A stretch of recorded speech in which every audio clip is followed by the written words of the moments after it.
என் நாமத்தினாலே எதை கேட்டாலும் செய்வேன் என்று சொன்ன ஆண்டவர், ஆண்டவருடைய நாமத்தினாலே நாம் கேட்கிறவைகளை எல்லாவற்றையும் பெற்றுக்கொள்கிறோமோ என்று எண்ணி பார்த்தால் எல்லாம் கிடைச்சிருச்சு அப்படின்னா சில நேரங்களில் நமக்கு சந்தேகம் வர்றது.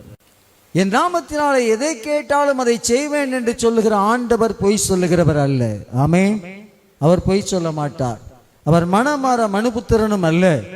அவர் சொல்லியும் செய்யாதிருக்கிறவரும் அல்ல. அவர் எதை சொன்னாலும் அதை செய்கிறவர். அவர் வாக்கிலே வல்லமையுள்ளவர். அவர் செய்ய நினைத்ததே தடைவிடாது. அவர் சர்வ வல்லமையுள்ள தேவன். அவர் வானத்தையும் பூமியும் சிருஷ்டித்தவர். அவர் இந்த அண்ட சராசரங்களை ஆளுகை செய்கிறவர். அவருடைய வார்த்தையிலே வல்லமை உண்டு, அவருடைய வார்த்தையிலே அதிகாரம் உண்டு. அவர் செய்ய நினைத்து தடைவிடாது. அவருடைய நாமத்தின் மேல் விசுவாசமாய் இருக்கிற நீங்களும் நானும் அவருடைய பிள்ளைகள் ஆகும்படிக்கு அதிகாரம் பெற்றவர்கள். ஆமென்.